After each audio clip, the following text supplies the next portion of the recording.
or set up in your garage, pretty awesome, basement, whatever it might be.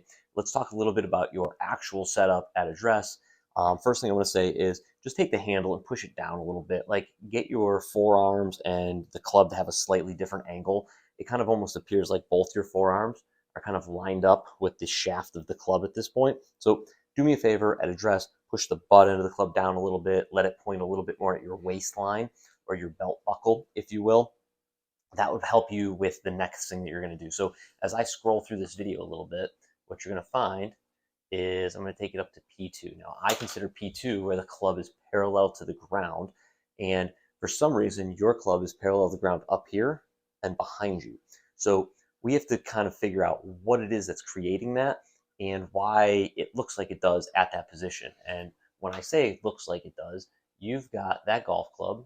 Let's see if I can draw a line here. Got that golf club way inside. It's got no height to it, and it's very, very flat.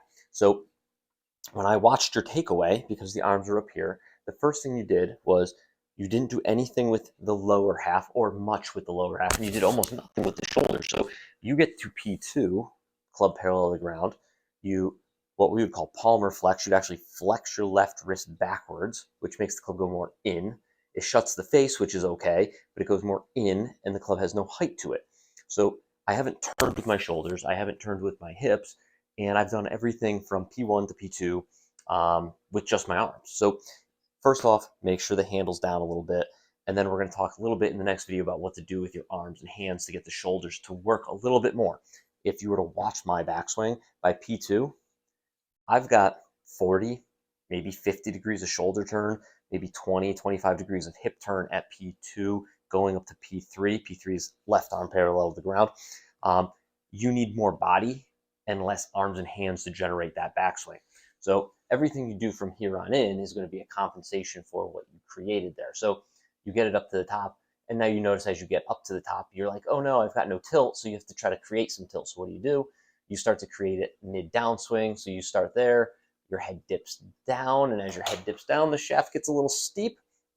So it's steep early, and then the next thing you do is go, well, let's fix it. So steep early, let's toss that right shoulder down, let's extend as much as we can, and let's get the club to come from the inside, which is exactly what happens here.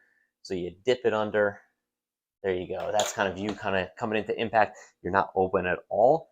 Shoulders are kind of directly in line with the target line at impact, and the left shoulder's really high, right shoulder's really low.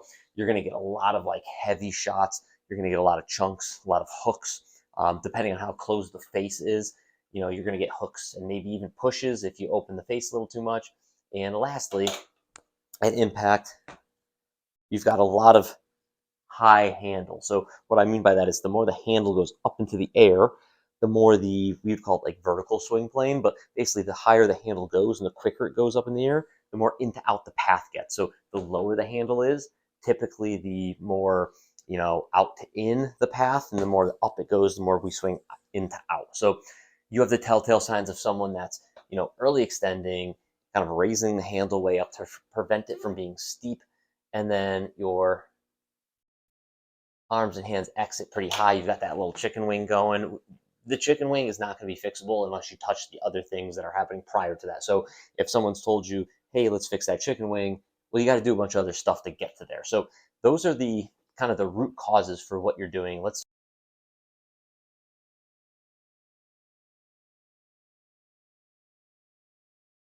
address.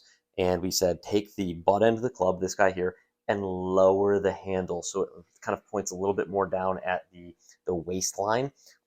That's going to help set you up to be more successful at this. I think the best drill for you would be something that looks more like this. It's going to fix your takeaway. It's going to fix your setup. If you were to take like a long iron, maybe this is a 4-iron in my hand. If you take it, put the golf club just below your belly button, just kind of stick it right in there and hold your arms out. So not only is it going to lower the handle of the club for you, it's going to force you to start to rotate with the body. So if I were to start making backswings from P1 to P2, you'll notice if I keep the butt end of the club into my like abdomen or just below my belly button, what do you notice? My right hip has to go up and back, has to extend.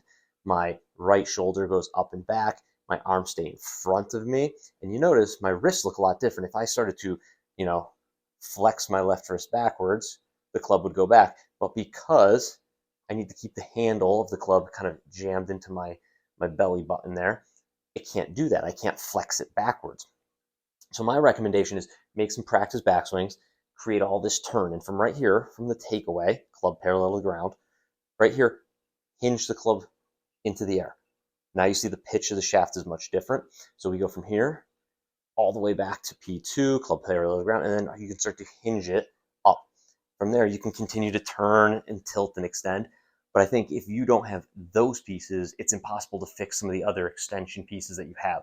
So you make swings that go back, flat shoulders. Oh no, I've got to get back to the ball. There's your steep. There's your shallow. You continue to extend throughout the downswing. So my best and probably easiest drill for you would be make some swings, put it right at your belly button or maybe below. Take away, hinge, keep extending. If you can do that, you're going to solve a lot of these problems. I think you're in good shape. You got a place to practice apparently, and I think you're going to do just fine if you kind of just do that one little drill.